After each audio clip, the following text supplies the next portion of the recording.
Hello friends, आज हम लोग यौन संचारित संक्रमण टॉपिक को पूरी तरह से कवर करेंगे। चलिए हम लोग आज वीडियो को शुरू करते हैं और आगे की ओर बढ़ते हैं। यौन यौन मतलब मादा स्त्री का जो जनन अंग होता है, जो बाह्य जननांग होता है, उसको यौन कहते हैं। कोई भी रोग या संक्रमण जो मैथुन या सेक्स द्वारा संचारित होते हैं उन्हें सामूहिक तौर पर यौन संचारित संक्रमण रोग कहते हैं, या रतिज रोग अथवा जनन मार्ग या जनन के रास्ते में ITI संक्रमण कहा जाता है।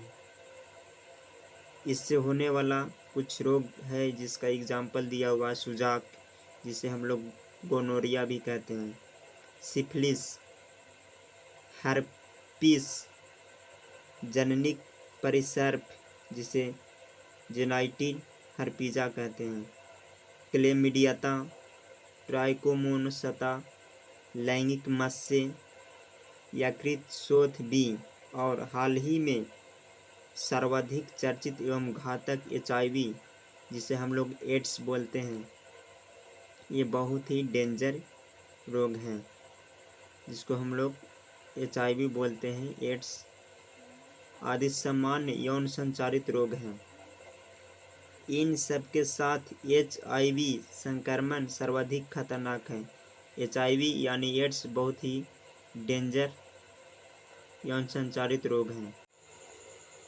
इनमें से कुछ संक्रमण जैसे कि यकृत शोथ बी तथा HIV के संक्रमण एक संक्रमित व्यक्ति के साझे प्रयोग वाली सुइयां यानी जो सुई दी जाती है और शल्य क्रिया के औजारों यानी जो सर्जरी होता है, जो उसकी इंस्ट्रूमेंट होता है उसके साथ, जो चिड़फाड़ होता है उसके साथ औजारों, तथा संदूषित रक्ताधान यानी कोई ब्लड देता है, या फिर संक्रमित माता से यानी जो माता संक्रमित होता है एड्स से, उसके गर्भस्थ शिशु में जो पल रहा बच्चा उसके पेट में होता है उसमें भी संचारित हो सकते हैं, जिसको एड्स होता है। यकृत शोथ बी, जननिक परिसर्प तथा HIV संक्रमण को छोड़कर ये तीनों रोग को छोड़कर बाकी सभी यौन रोग पूरी तरह से उपचार योग्य हैं। यानी इसका कहने का अर्थ है कि इसका इलाज है, बशर्ते कि इन्हें शुरुआती अवस्था में पहचानना एवं इनका उचित ढंग से पूरा इलाज कराया जाए। इन सभी रोगों के शुरुआती लक्षण बहुत हल्के फुल्के होते हैं जो कि जननिक क्षेत्र या जनन क्षेत्र में गुप्तांग में खुजली होता है, तरल स्राव आना यानी कुछ पानी की तरह बहाव होता है, हल्का दर्द होता है तथा सूजन आदि हो सकते हैं। संक्रमित स्त्रियों अलक्षणीय हो सकती हैं, उसका लक्षण होता है जो कुछ अलग तरह का हो जाता है। कभी कभी उनमें संक्रमण के लक्षण प्रकट नहीं होते हैं और इसलिए लंबे समय तक उनका पता नहीं चल पाता है कि वो संक्रमित है।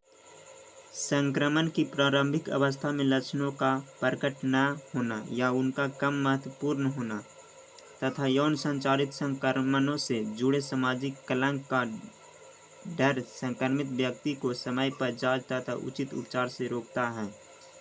इससे यह निकलता है कि जो संक्रमित व्यक्ति होता है वो उसका लक्षण, उसके कहने का अर्थ होता है कि वो उसका उतना महत्व नहीं देता है उस रोग को, और सामाजिक से डरता है कि अगर मैं इस चीज़ को अगर किसी के सामने बोलूँगा तो वो हमको कलंकित समझेगा, और इसी कारण उसको उपचार के लिए बाधित हो जाता है इस रोग से।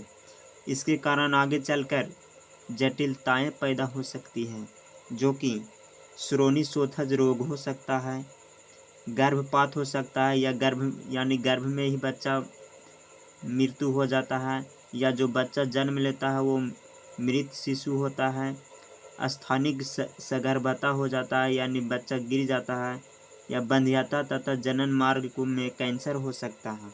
यौन संचारित संक्रमण स्वस्थ समाज के लिए खतरा बन रहा है, इसीलिए इनकी प्रारंभिक अवस्था में पहचानना तथा रोग के उपचार को जनन स्वास्थ्य सेवा कार्यक्रम के अंतर्गत प्रमुखता दी गई है, यानी प्रथम स्थान दी गई। कदापि सभी लोग इन संक्रमणों के प्रति अति संवेदनशील है, लेकिन 15 से 24 वर्ष आयु वर्ग के लोग में इनकी घटनाएं बहुत अधिक संख्या में दर्ज की गई हैं। वह आयु वर्ग जिसमें आप भी आते हैं, लेकिन घबराइए मत, इसके बचाव का उपाय आपके ही हाथों में है। आप इन संक्रमणों से पूरी तरह से मुक्त रह सकते हैं, बशर्ते कि आप भविष्य में नीचे दिए गए साधारण नियमों का पालन करें। पहला है, किसी अनजान व्यक्ति यानी किसी भी अनजान व्यक्ति के साथ यौन संबंध न रखें। दूसरा है, मैथुन के समय सदैव कंडोम का इस्तेमाल करने की कोशिश करें। तीसरा है, यदि कोई आशंका है तो तुरंत ही प्रारंभिक जांच के लिए किसी योग्य डॉक्टर से मिलें और रोग का पता चले तो उसकी पूरी तरह से इलाज कराएं अपनी नज़दीकी स्वास्थ्य सेवा केंद्र में।